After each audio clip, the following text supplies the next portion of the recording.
West Point Town Council joint meeting to order. Thank you. Mr. Leach, any delegations? Thank you. We'll keep this thing moving then. All right. Take it to the man of the hour, Dr. Frazier. It's all yours. Good evening, school board members, town council members, and leadership of the school division and of the SAM. Hopefully you can hear me and this mic is working. Can y'all hear me? All right. I think that's Is that yes? Here now. All right, well, good evening and thank you all for being here this afternoon so we can, for the presentation of our FY26 proposed budget. I will go through this presentation and if you have questions, please feel free to ask those questions. And hopefully hopefully when we leave here today, we'll have a good understanding of how the funds are used and how our budget is made up. And like I said, I'll be happy to answer any of those questions at the end. All right, so we always want to start, and everyone does have a paper copy of the presentation in front of them. We always want to start with our mission here in West Point. And that mission is we engage all students in robust preparation for a life of continuous learning as productive citizens. It is always our mission to make sure that when students leave West Point Public Schools, that they are always going to be successful here and beyond.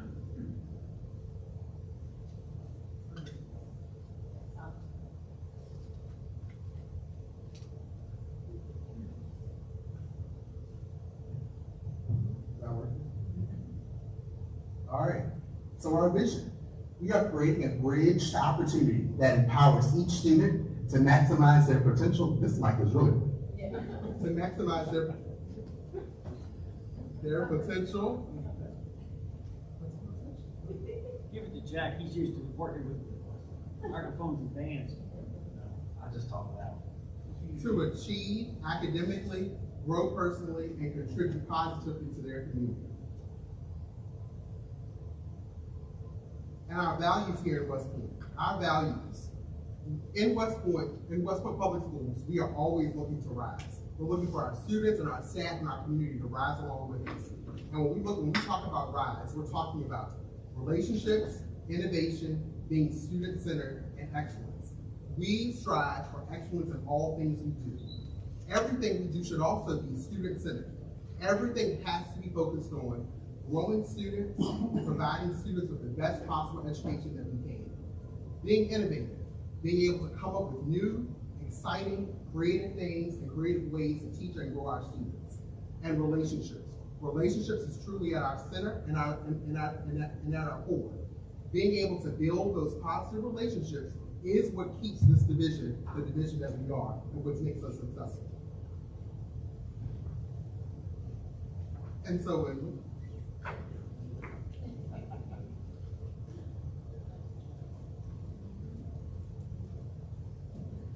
Did you get close to? I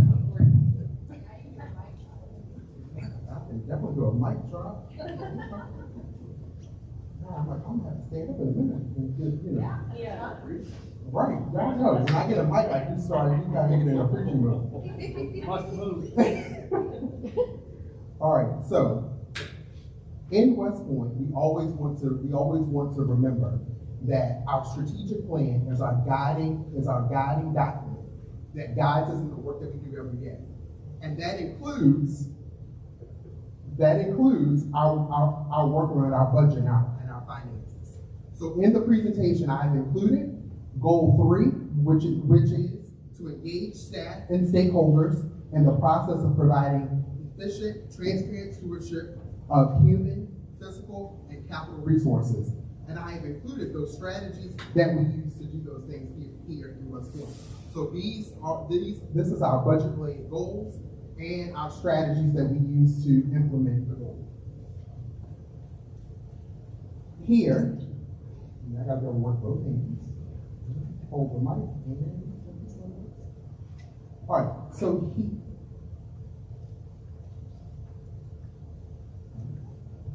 So we have two division budgets. We have our capital improvement budget, which we receive $105,000 from the town each year.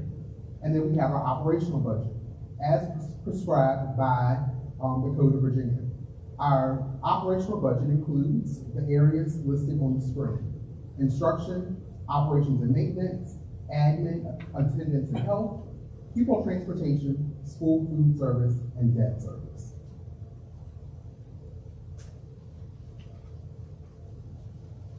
And so when we look at highlights from our budget last year, or our current budget, our FY25 budget, some of the highlights from that budget include a 3% increase for our staff.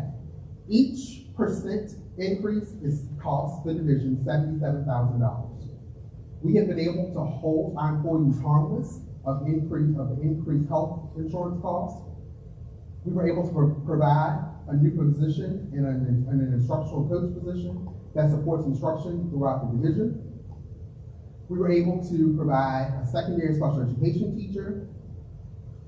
Off budget, we were able to fund a secondary special education coordinator, and we were able to implement a new reading curriculum at the elementary school, which is Bookworms. And that was in response to the Virginia Literacy Act, which requires all schools to have an approved reading curriculum. So when we look at capital improvements, things that we were able to do include our upgrades to our cafeterias. The cafeteria here, you can see the new painting on the walls, you can see the graphics, you can see the new furniture that we have, and we've also were able to do the same things at the elementary school. Here in this building, you can also see that we did a lot of painting to make sure that we're keeping the building up and that the building is warm and inviting and welcoming to our students and to our staff. And we were also able to use capital funds to purchase a new van.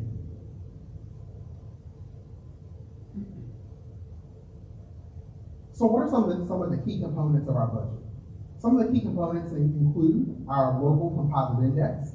Our local composite index currently is 0.2489, and your composite index ends up being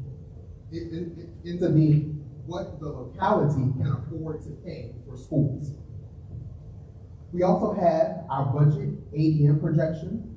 So you can see here for the last 3 budget cycles what our ADM projection has been, and you can see that as we have seen an increase in our population, we have been very cognizant about increasing that budget ADM number.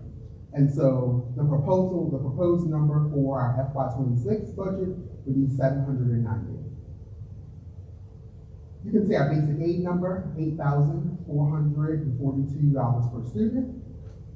The current amount in our budget that comes from tuition students, that's $1,345,365. And when we look at our budget, 36% of our budget comes from local funding, and 58% of our budget comes from state funding. So just to also give you a snapshot of information throughout the division and some historical information, I have included what our enrollment has been over time. And so when we look at, you can see there what our enrollment has been from the 2017-18 school year to what it is today. And so you can see today for the current school year, the 24-25 school year, our total enrollment ends up being 803 students. Of course, that does not include our preschool population, but you can see what we have in our town students.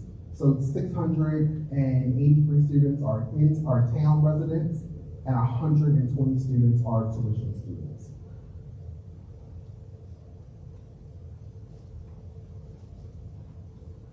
And there's always a focus on tuition. And so here I've provided that number again of 120 students and what that number has been over time. So you can see that we have had over in 18-19, we had a high of 175 tuition students, and we were sitting at 22% of our population. And now we are down to 120 students, and we're sitting at 14.8% of our population. And so you can see when we're comparing those numbers, as the number of in-town resident students has increased, we have decreased the number of tuition fees that we have accepted. And you can also see here on the screen our current tuition rate, and that current tuition rate is $3,200 per student.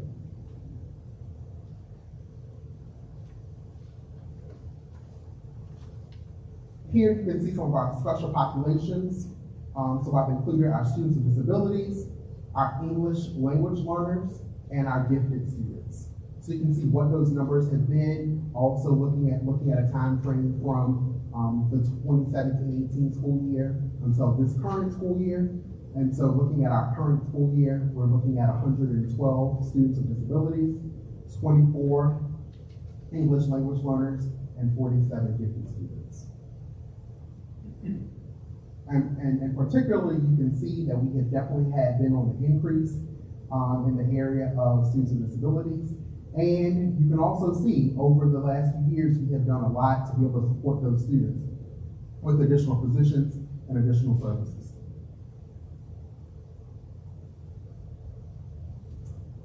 And here you can see our preschool population, 2017-18 to the 21-22 school year. We were not really focused on IPOP and BPI, but when we started focusing on IPOP and BPI, you can see what those numbers include as well. So we know that our ECSC program is our Early Childhood Special Education program. We are required to have those services for students that are that are at least 2 years old. Our IPOP program is a program where we allow students of our staff members who have students that are typically developing. We allow them to participate in preschool. So it is a reverse inclusion model. So we're allowing general ed students to participate in the special education classroom. So those students have some peers who do not have disabilities that they can learn and grow from. And then the Virginia Preschool Initiative is our BPI program. And you can see how successful that program has been and how we have 30 students in that program this school year.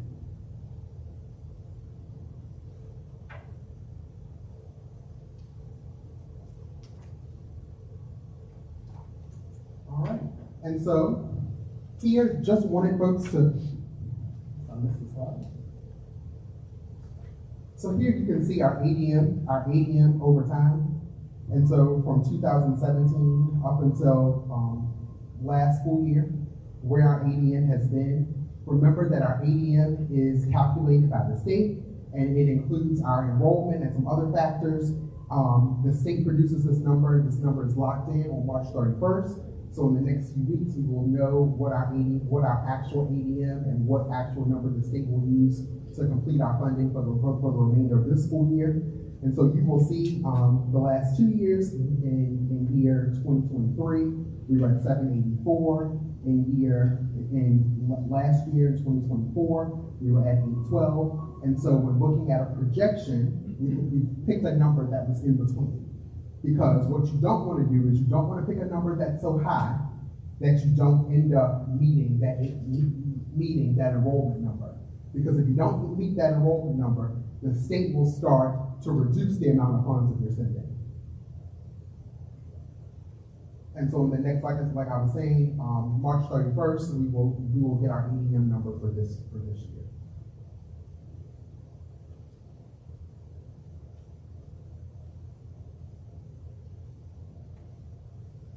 All right, and here,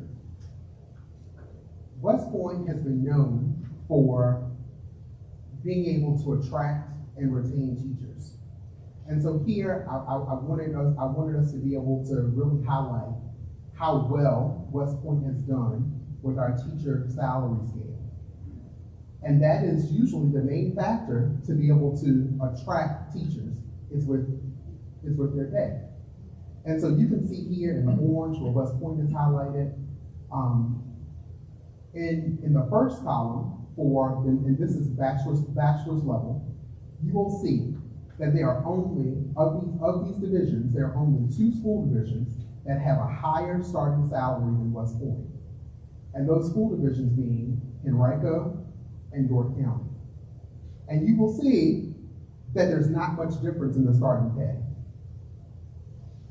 West Point is a school division of a little over 800 students. Henrico County is a school division of 52,000 students. This number for our starting pay is remarkable and speaks to the hard work of the school board and the town council to make sure that our salaries for our teachers are competitive. You can see that for step 0, step 15. In step 15, there's still only 2 school divisions that are higher, and those 2 school divisions are Henrico and York County. And then you can see in step 30 that Williamsburg and York County are the only 2 that are higher than West Point.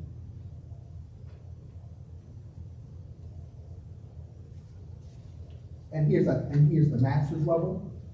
So at the master's level, you can see that there is only 1 school division, and that is Henrico County, that is higher than West Point. And then there are 2 school divisions at step 15, Henrico and York, and 2 school divisions at step 30. Yes. What do the steps mean? Is that years or tenure? So yes, that is years, and so all teachers will start on step 0. They'll start on step 0 because they have 0 years of experience teaching. And so your next year ends up being, your second year ends up being step 1.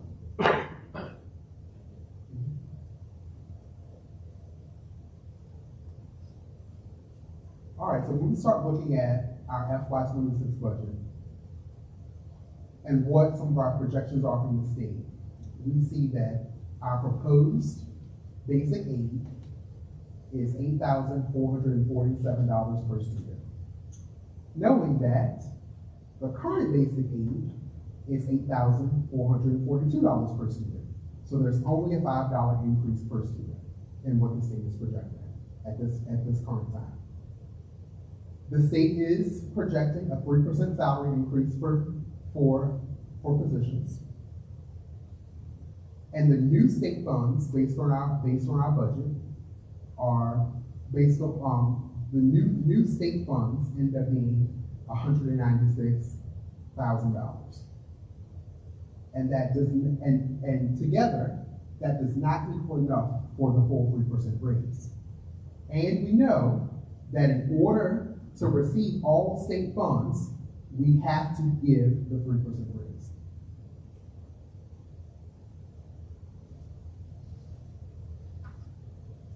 So what we have done, we have identified our priorities and our requests. And so the things that came up in our priorities are staff compensation adjustments, health insurance increase, the middle school, high school special education coordinator position that is currently funded off budget, psychological services for our students with disabilities, Bridging Communities, which is our career and technical education program, stipends for our athletic coaches, floater subs and coverage, monies for teachers covering classes and stipends, and then athletics. And then we know that there are some other areas that continue to need support, which we will continue to look at cost savings and other ways that we can fund these additional things. But some of those things end up being upgrading our two-way radio systems at the school, additional elementary administrative and special ed support, gifted support throughout the division, and improvement to some of our maintenance equipment.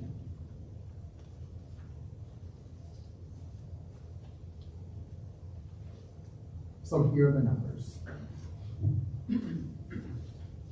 So based on the priority and based on the needs that have been identified, those needs identified from staff surveys, from our work groups and advisory committees that have provided feedback,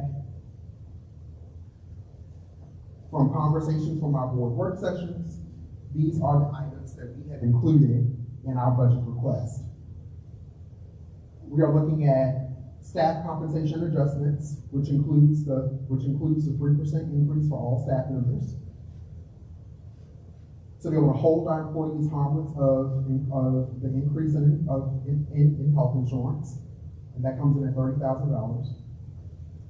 The middle school, high school special education position, fully funding that position.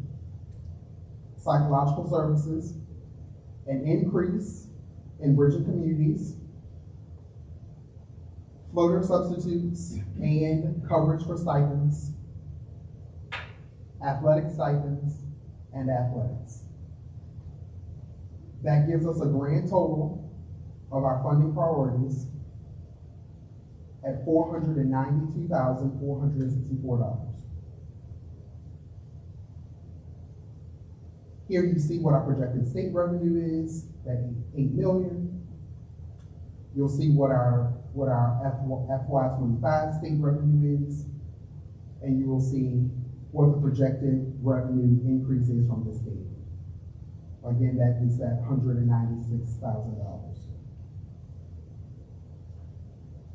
And so when we look at the $492,000 and the projected state increase, the net overall increase to our budget for FY26 is $295,882, which would be the projected local FY25 ask that we would have.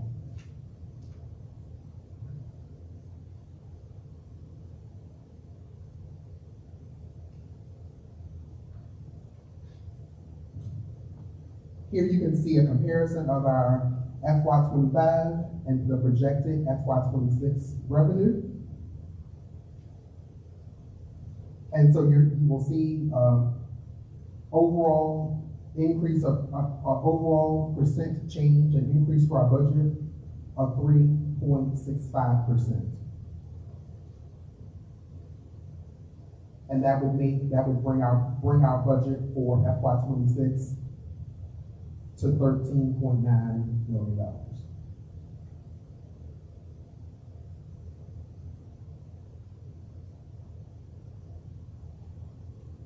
And there we have a pie chart to show those operating funds.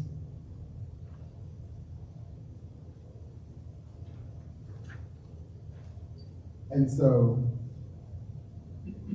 57.7% of our budget would come from the state, 36.3% from local funds, 2.4% from federal funds, and 3.7% from other. And that other column does include our tuition population.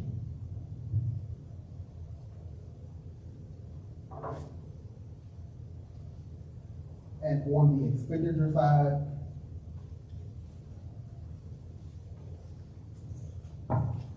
you can see here each of the expenditure categories and the percent change for each category. So our largest category is always going to be instruction. And that's the area that supports our students, the teaching and learning.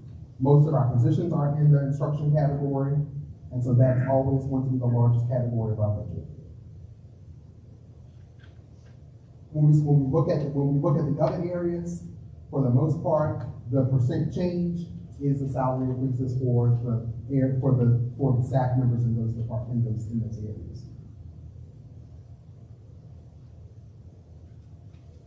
And here we have the pie chart that displays the same information, those categories.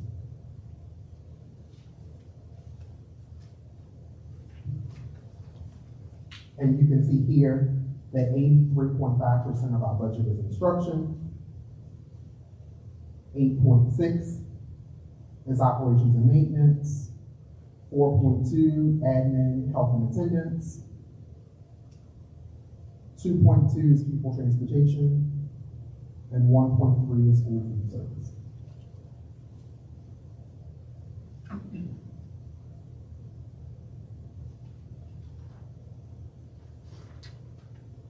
And so we are here today at our public hearing and at the presentation.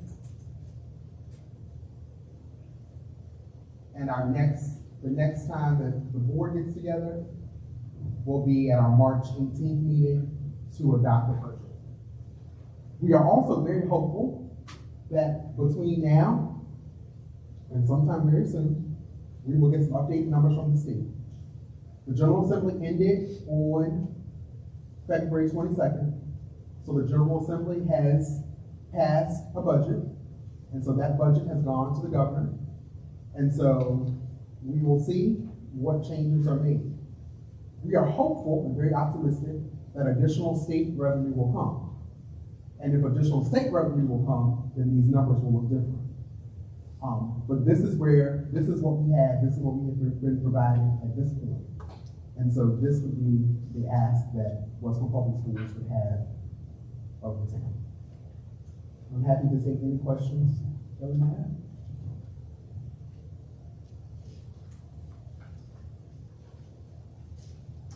How was the $3,200 tuition figure? Typically, typically tuition has been increased every other year. And so last year, the board increased tuition by $200. It typically has been in $100 increments every other year. The board took a stand last year and increased it by $2,000. And we really have taken the number that was set some time ago and just have continued to increase it. It's not based on percentage of anything. It is not. It is not based on a certain percentage. And we know that, I'm sorry, $200. And I was like, yeah. $200 increase. And we also know that while the tuition payment itself may be a little lower, we know that we also get the basic aid for those students. And so that basic aid that we get is $8,400, this year is $442 per student. Has there been any pushback to the tuition increases in the past? There have not been. Theoretically, you could bump it up $2,000. There might be some pushback there.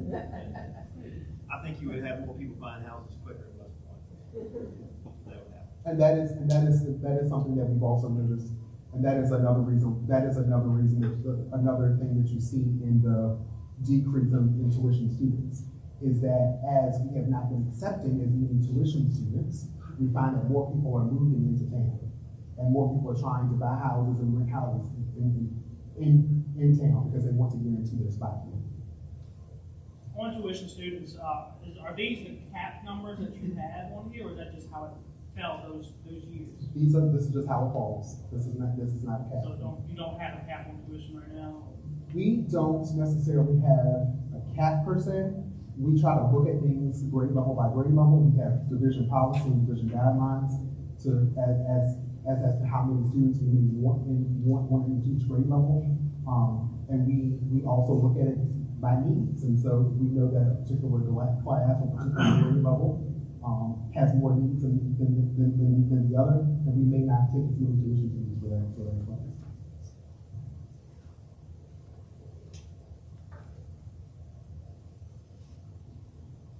And you do have requirements for your tuition students, so if they don't meet your requirements, I think sometimes you're seeing a lot of people move in town. I personally know of. So if, or like even kindergartners can't get in, or, I know years ago I had a lot of ninth graders come and play football, and because they left the middle school where they all were, but they have to actually be accepted, and if they don't have the grades to be accepted, the other option is to move to town. Absolutely, and those requirements have gotten a little more strict over the last few years, and we have put some other things in place, even down to doing interviews with students and their families if needed. We want to make sure that we're always getting the proper when it comes to our tuition population.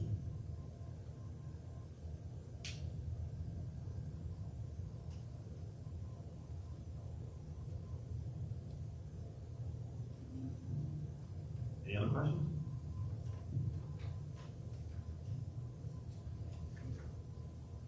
Discussions, comments. I do have something, everyone probably has this little sheet of paper in front of you. I was talking with Mr. Edwards about this the other day, and since we have some new school board members and we have some new council members, I want to give a little history on CARES and ARPA funds. The pandemic was a horrible thing, and I hope we never have to go through it again. But one thing that did become available was federal aid during that time that helped us do a lot of things. Mr. Edwards, would you like to go over some of this?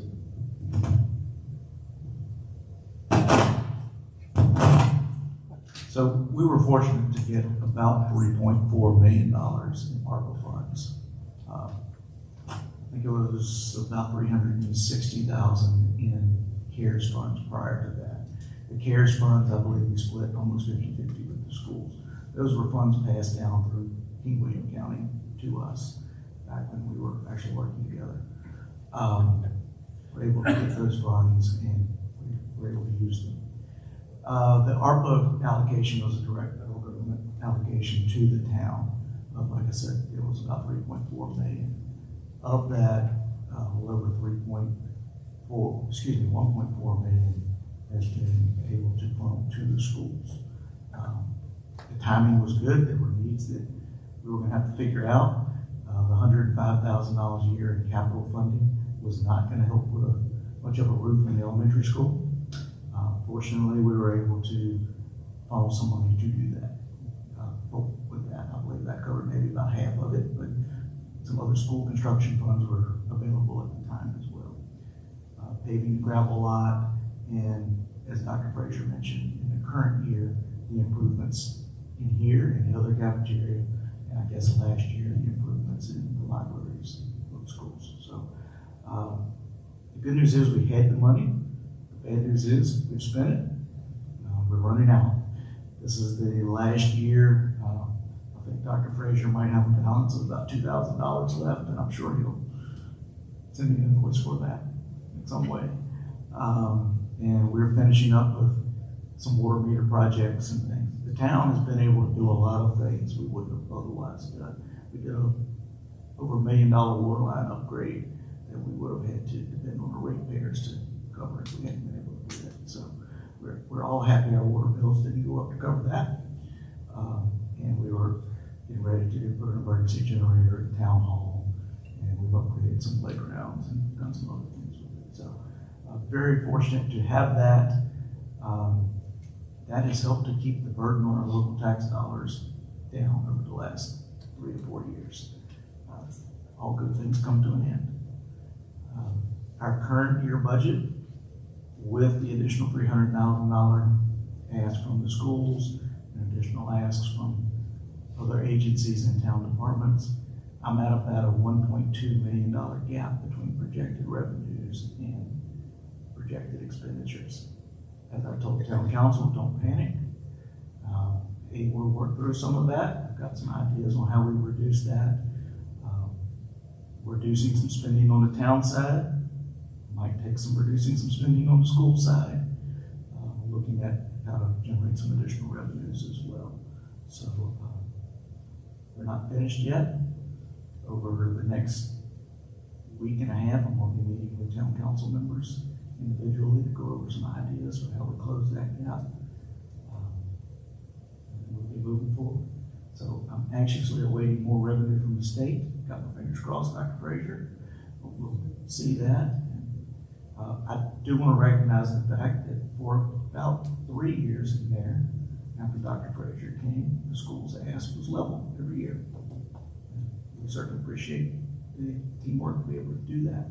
Last year, you've had an increase, and obviously going to have an increase again this year. So we've got to figure it out, see where we end up. I missed anything?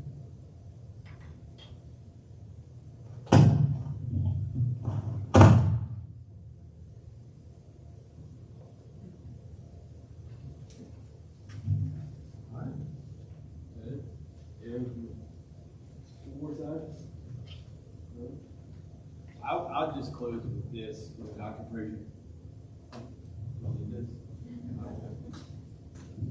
You're without it. So, Dr. Frazier talked about it in the presentation, and it's something that we're always talking about. It's in our strategic plan. It's one of our values is relationships. And I'm thankful for the relationship that this board and this council and this town has. Because you don't have to go very far to see that it's not like that in every county or every jurisdiction. And I think that's not because of everyone sitting here, just everyone sitting here today. I think it's a testament to the relationship we've had with this town over the years, in recognizing what an asset our school is to our town. And so we appreciate that, and also just want to recognize Dr. Frazier and Mr. Edwards, because I think their relationship is something that really lifts us up and helps us through tough times. I think they've got a great relationship. I think they understand that we're always going to do what's right for our kids in our town. And so I wanted to recognize you guys, because you've got the hard job, but you always do what's right for the town and the kids, and we really appreciate it. Thank you, Mr. Jenkins. As always, the school system is a huge part of what makes West Point West Point. And I've been fortunate enough to sit up here almost 21 years. And we've always had a very good working relationship. Council's always been very aware that the school system, the mill, people of this town, those are the things that make West Point West Point. And as long as those are doing well, we're doing well. So we're going to try to do whatever we can for not just the school, but all the departments in town to keep working together. And thank you all for doing what you do. I think a lot of people don't realize we all sit up here as volunteers and make the hard decisions and take the criticism, for free. But I thank you all for doing that, because it's a big ask. Hopefully things are going good. They'll keep going good. So we'll keep working. Y'all have anything else? We will adjourn the board meeting, school board meeting. And